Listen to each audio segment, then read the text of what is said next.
वाटची वाट करू नकोस. गुरुबाई माझ्या पुढे हात धरायला तुला लाज आवडत. फक्त हात धरलाय. अरे इथं वस्त्र नाही केलं मी. अरे खेरड्या सरडे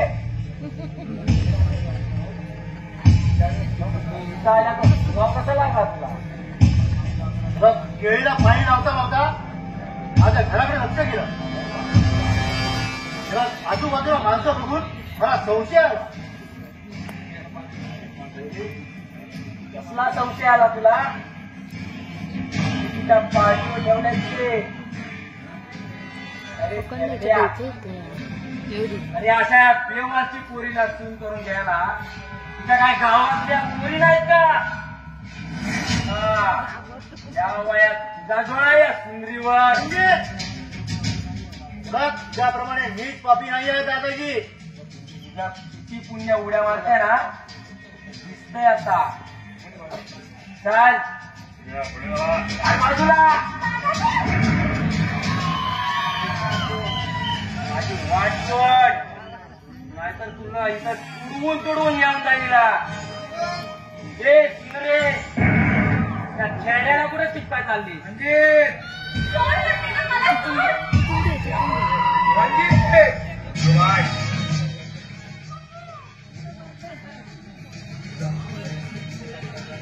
तू तुझा कर्दनकार राम दाद्या माझ्या भक्तीचा अंकर्षण झाली खरंच. आपल्या आपण आपला पट्टा काढलाय. तुझ्या नरडीला बोटच घेतो. हे हा मुन्ना कशाला थांबू. हे स्वतःच्या बायकोला सांभाळून न शकणाऱ्या लुच्च्या तू पुण्यात नाहीस. या रणजितच्या गावात आहेस तू. बघ मी जर यांना इशारा केला ना सगळी माणसं माझी तुझा काढतील. घरात जर रक्तपात घडू नये असं जर तुला वाटत असेल ना तर इथून निघायचं.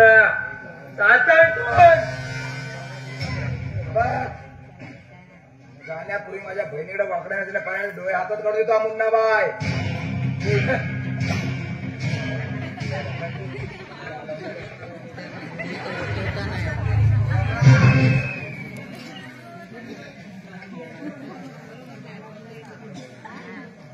काय फतागडे आता याला तुडवूनच घेऊन टाकतो मी तुला. चाल विकी. अरे मित्रा ही तुला घरात नकोय ना. अरे हिला घेऊन चाललोय मी. ना घेऊन मी असताना तुझी कोण वाट अडवताना तेच बघतो मी. अरे विकी अरे हा पावली का मुन्ना हा मला धमकी देतोय आणि आता बाहेर जाऊन इथं भुकणार आहे की काय तू. तो मुन्ना इथून निघालाय ना तो यायच्या आधी इथून सटक. आणि सटक येतो थोडी तुझी वाट अडवणार नाहीये. काय करतोस तू. आपल्या घराण्याच्या अब्रूला वाचवतोय मी. या बळीला घेऊन जाऊ दे त्याला.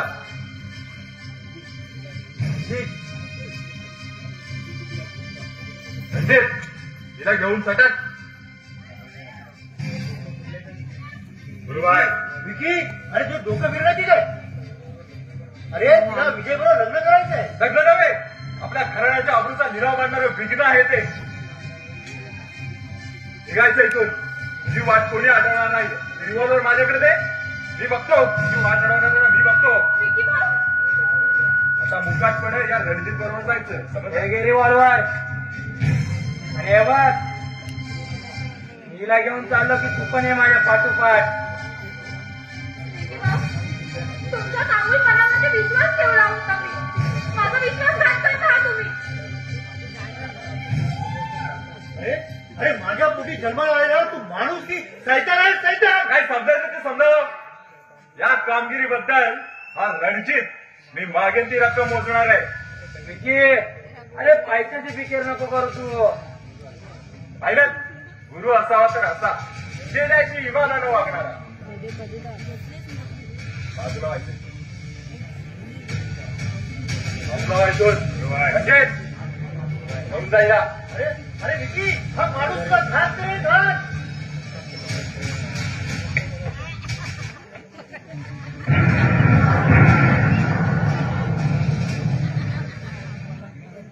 विकी, तू साधारण माणसा हा विकी गुरूंचा गुरु आहे. त्या दिवशी मला पार्टीला बोलावून मला मारण्याचा डाव रचला होतास तू आहे. परंतु तुझ्या पार्टीवर असणाऱ्या माझ्या माणसांनी मला आधीच सावध केलं. तुला त्या गोष्टीची जाणीवही नव्हती. तुझ्याशी मैत्रीचं नाटक केलं. तुझ्याकडून ऐकलेल्या आणि पक्यानं सांगितलेल्या गोष्टीवरून ना मला स्वातीचा जन्मदात्याचा ठाव ठिकाणा लावायचा होता.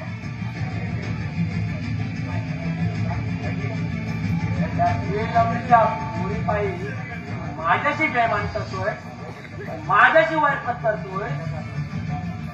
अरे एकदा का स्वातीच्या जन्माला त्याची कहाणी ऐकलीस ना का तू कळ नक्कीच आहेस ना हे कळणार आहे साऱ्या जगाला. त्या जगाची पर्वा नाही करत मी. 25 वर्षांपूर्वी आपल्या गावातील चाकरमानी तरुण मंडळी गावच्या उत्सवानिमित्ताने नाटक सादर करीत असत. त्या नाटकात तूही अभिनय करायचा. तुझ्या अभिनयावर कलेवर लोक खुश असायचे. अरे आता गैरफायदा घेऊन तू आपल्या बाहेरच्या जगातली अभिनयानं लोकांना भुरळ घालून हसवत होता. तुला हे कोणी सांगितलं? अरे या धनाधमाने आपल्या गावच्या नाटकात काम करून एका तरुण मुलीला फसवलं होतं. अरे या नारायण माणसाच्या थापावर विश्वास टाकला. ही तरुणी नाटकाच्या निमित्त आपल्या गावात यायची, त्यावेळी आपल्या घरी राहायची. तो नराधाम आपलं लग्न झालेला या सतीला कळू नये म्हणून तो आपल्या घरी यायचा नाही. म्हणजे लग्न झालेलं असताना या स्त्री रंगपट माणसाची प्रेमाची नाटकं चालू होती. हो, त्याच्या भूलतापावर विश्वास ठेवून त्या साध्या भोळ्या स्वभावाच्या पोरीनं कुमारिकेला पाण्याची लक्ष सोडून टाकली. माझ्याबद्दल खोटं नाटक सांगणारा कोण आहे तो राजा? आणि मी ऐकलेली कहाणी ऐकून तर घे.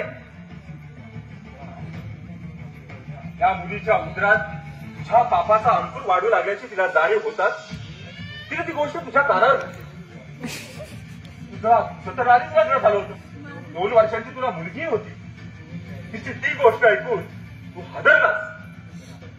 हे प्रकरण आपल्या गळ्याशी येणार म्हणून या गावात पडून आलास. म्हणून दिलेल्या गोष्टी हुकूम काढून तू जर माझ्या आकृती दत्तर वेशीवर टांगायला बसत असतील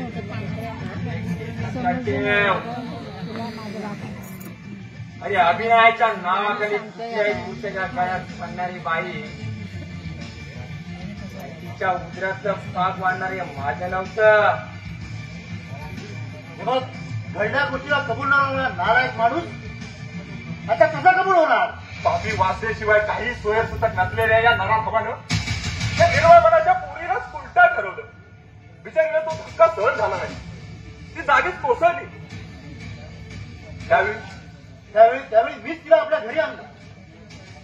तेव्हा 2 दिवस ती ह्या घरात होती. पण एक दिवस ती अचानक पहाटेच्या अंतराचा फायदा घेऊन कुणाला न सांगता ती घराबाहेर पडली. कुठे गेली ते कुणालाच माहीत नाही. कर्तव्य म्हणून आम्ही पोलिसात तक्रार केली.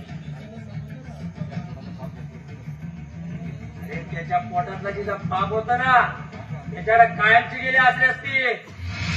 आणि तुम्ही मात्र पोलिसांची ससेमारी माझ्या पाठी लावलात आणि उभ्या गावाने एकी करून मला गावाबाहेर काढलं.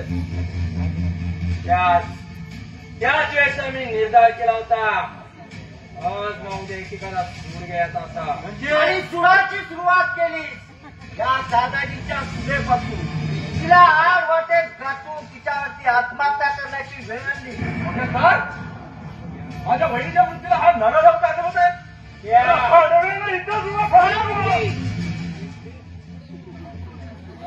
याला स्वतःला ठार म्हणून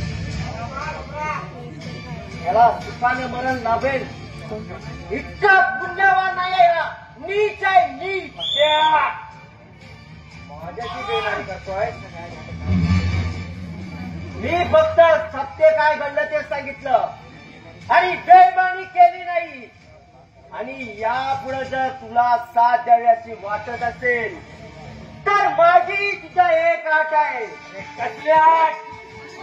अरे तुझी मोठी मुलगी ज्या मावशीकडे शिकत आहे तेव्हा ती लग्नाच्या वयात आले. अरे तेव्हा तू मला जावई करून माझ्या उच्च पदर नाचणाऱ्या स्त्रिया तुझी ही मत माझ्या मुलीवर डोळा.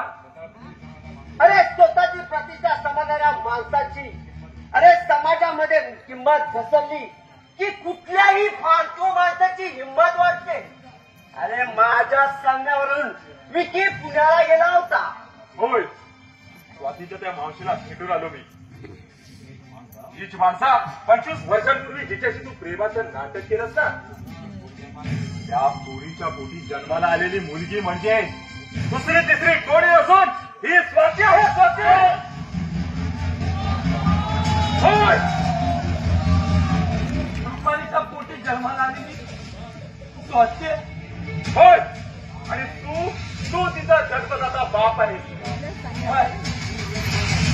नाही तुम्ही राजूला कुमार नाही कुमार. त्या बाईला भेटून तुझ्या पापाची खात्री करून घे. ते आपल्या ध्यानी म्हणून असतं ना रणजित नेमकं तेच घडवून यती माणसाने केलेल्या कर्माचा सूड उगवते. हा नीच नालायक नादान माणूस माझा जन्मदाता नाही मारी. मला वाटतं ह्याला नदीचा घोड घेऊन ह्याला इथेच मारावं. कधी कधी शांत हो कधी शांत हो. कसं सांगतो दादाजी कसं सांगतो. हा नालायक नादान माणूस तरुण मुलींकडे बघून त्याचा अमृत पाना करून त्याला पिटायचा. हा माणूस माझा जन्मदाता नाही असं वाटतं तुझ्या नदीचा घोटच जावा. कधी कधी कधी पुढे शांत हो पुढे शांत हो.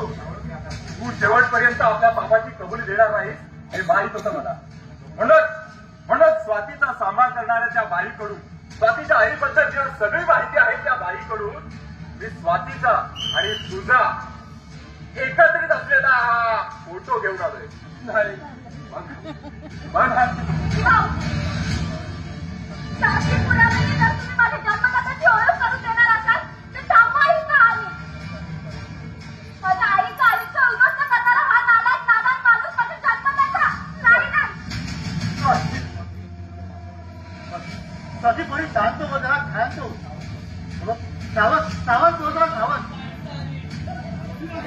तुझ्या जन्माला प्रत्येक तुला कळल्यावर तुझ्या मनाला काय वेदना आहे ते मला कळते. मला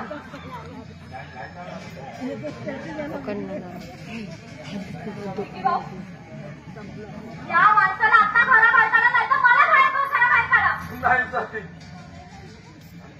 तू कुठेच जायचं नाही स्वाती कुठेच जायचं नाही. तू इथंच राहणार स्वाती इथंच राहणार.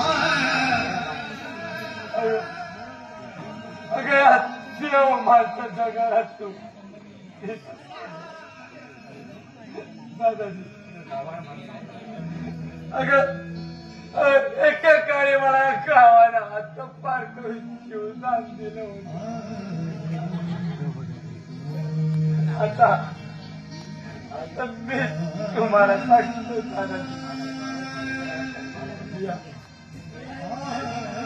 नाला एक माणसाच्या गळ्यात शब्दी हार घालून या गावातून पिंड काढा